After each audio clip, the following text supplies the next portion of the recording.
welcome along guys. Well, I'm on another first ride video and I'm on something which I have loved for years. This is my first impressions of this beautiful machine, the new 950 Hypermotard SP on wet slippery roads. This is going to be interesting.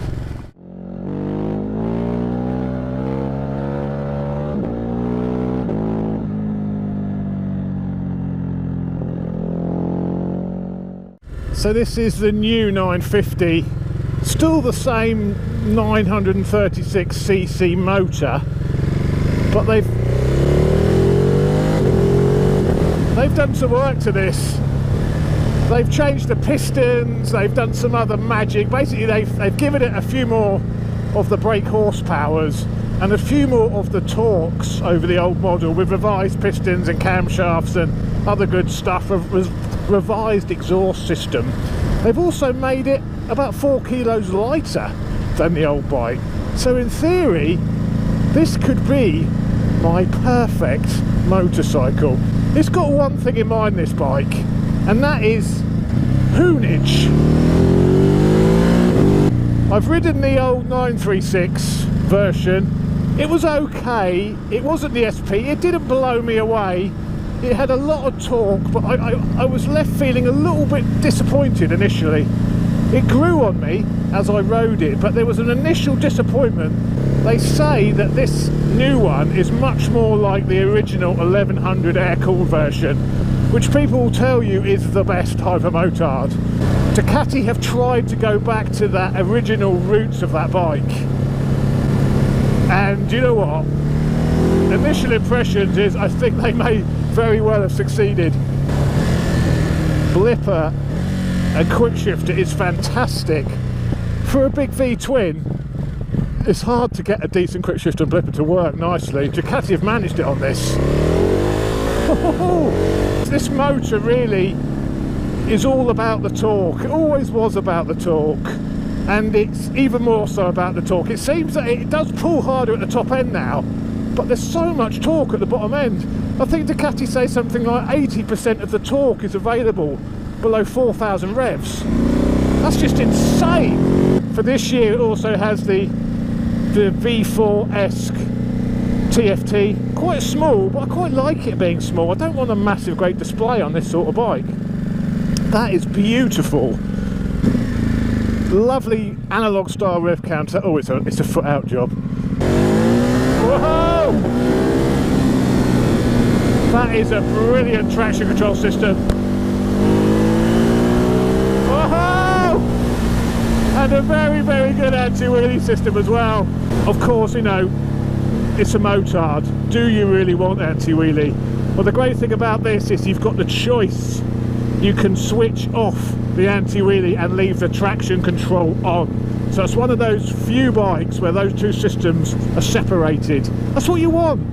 You don't want to have to turn everything off to be able to do a wheelie, especially on a bike built for doing wheelies. I'm impressed so far. It's just what I thought it would be, what I hoped it would be.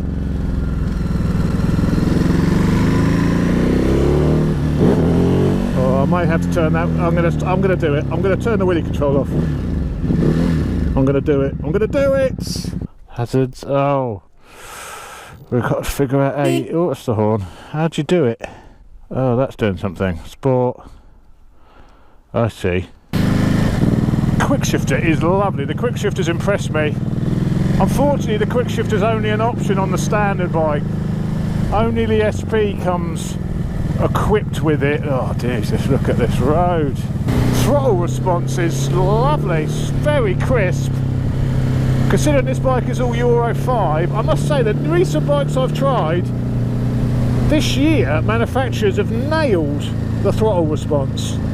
Last year and years before, since Euro 4 came in, they've all really struggled to make a bike feel nice on the throttle. You know, they've always been very snatchy.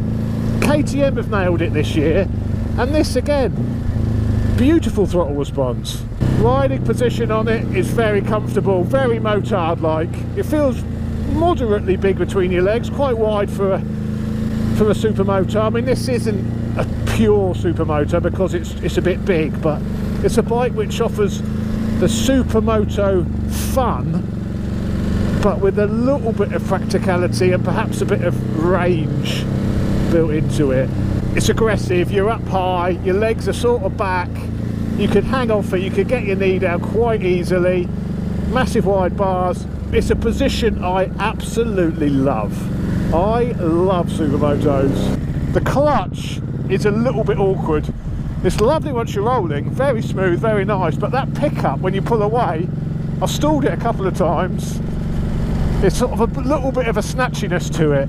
It's fine, it's just a case of getting used to it, but you just as you release it, you're like, oh, hang on a minute, it's just almost that final part of the clutch bite is almost on or off. Apart from that, once it's rolling, it's light, it's nice.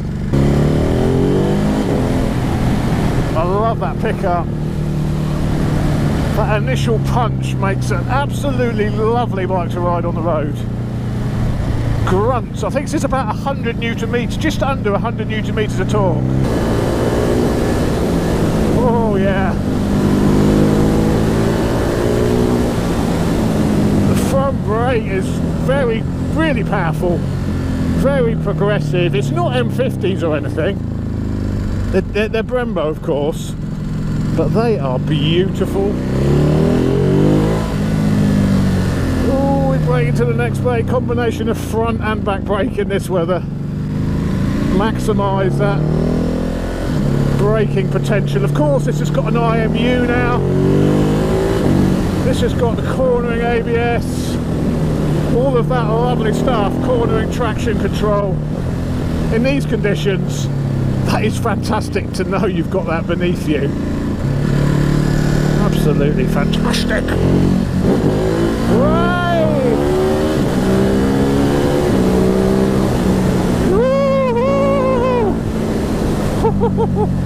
I love bikes which are built for the sole purpose of making you chuckle, and this is absolutely one of those bikes. This also has the slide control from the Panigale V4, whereby if you're braking into a corner, it'll let the back step out, but keep it in check. Slide control on a motard. I guess you should be able to do that yourself.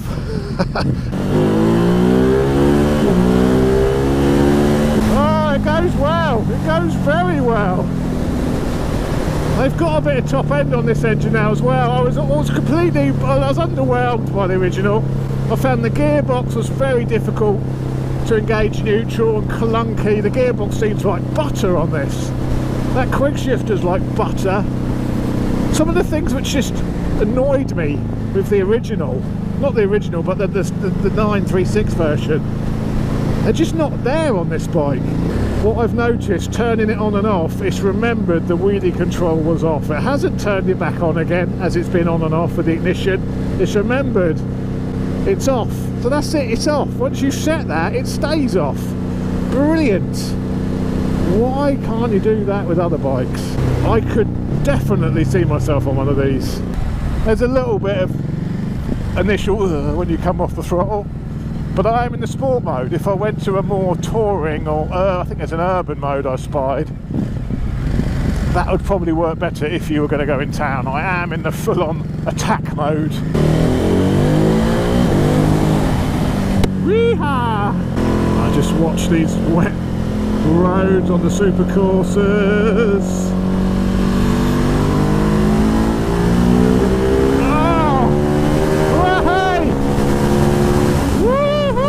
Out the sea!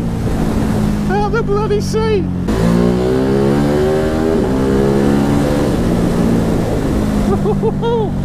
Oh yeah! Oh! What a bike! What an absolute weapon! I may have to get one. Bloody love it! A lot of people will tell you that this bike is too heavy to be classed as a proper motard. I guess it's the thing which puts people off. It put me off that the spec sheets, when you see how much these weigh, this is about 100, I think it's nearly just under 200 kilos wet. It's 177 kilos dry, I believe. So it's a little bit heavier than the Street Triple. But because it's got long reach suspension, because you're a bit higher up, because of the geometry of it, it makes it feel so light and flickable. You can tell it's a little bit heavier than an SMCR, but it doesn't feel like it's 30 kilos heavier, which is what it actually is. Is that a dry bit? Semi, no, not really. It's a shame. We're going to have to get on one of these in the summer months. I daren't push it. I think Ducati UK actually want it back in one piece. Not in carrier bags. Ooh, a bit wet through here. Whoa! Oh! I've missed that. I've missed wheelies over crests. Where have you been, wheelies over crests? I need that back in my life. Right, I will stop and do a very quick walk around. It will have to be quick because it's getting dark already. And the bike is absolutely minging now, so... oh, the leathers are minging. Salt everywhere. I'm going to have to wash this as soon as I get it home. Look what I've done to it. It's absolutely minging. I'm sorry, Ducati. This will go straight home and that salt will be removed. Oh, Marchesini wheels covered in salt. Oh, it's criminal. It's criminal.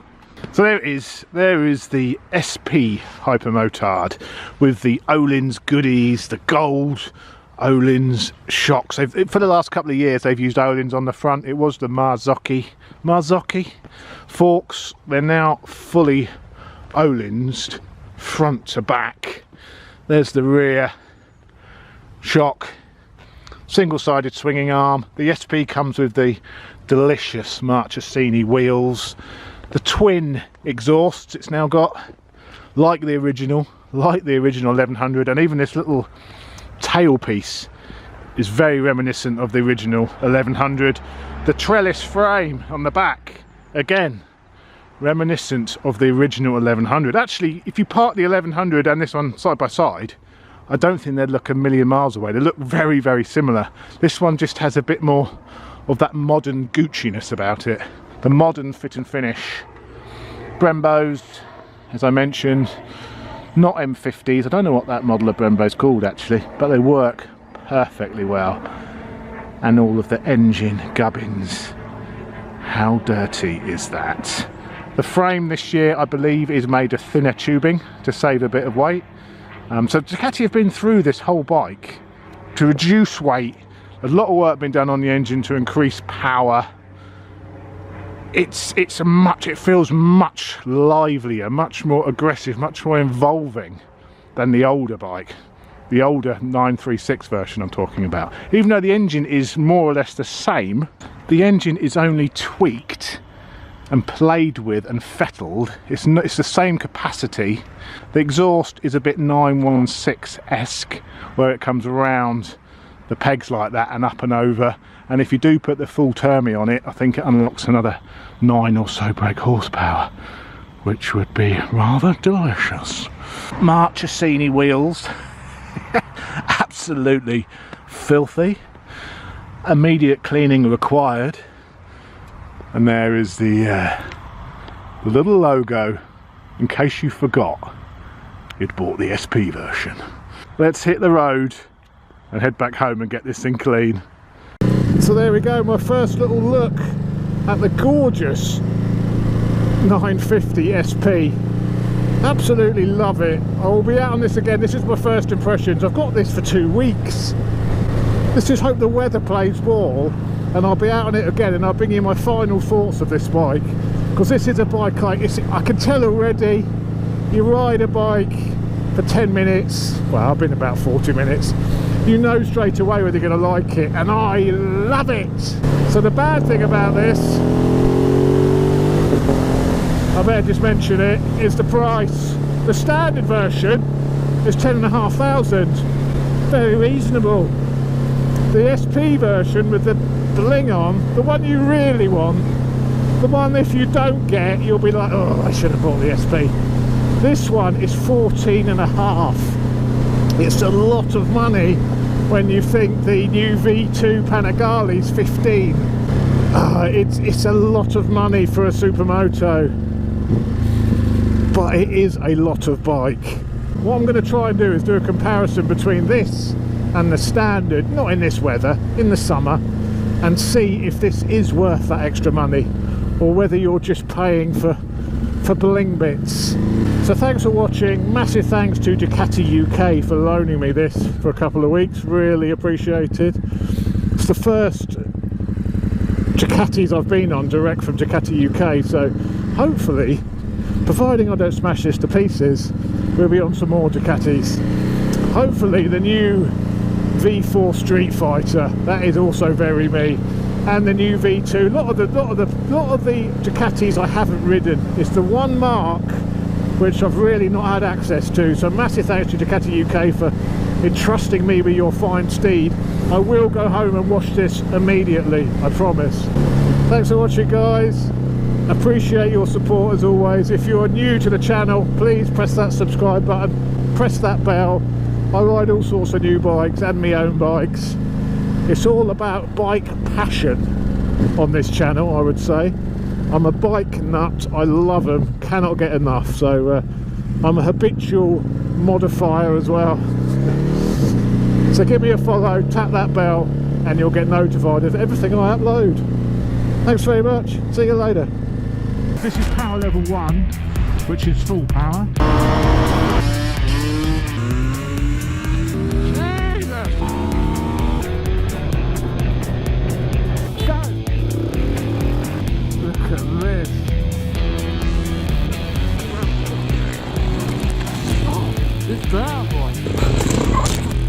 Check it, man. This thing is absolutely bonkers.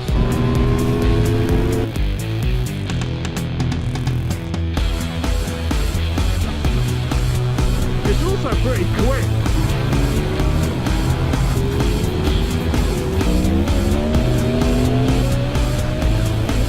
Yeah, alright. Never mind getting beat up. Give me this any day of the week. Oh, shit.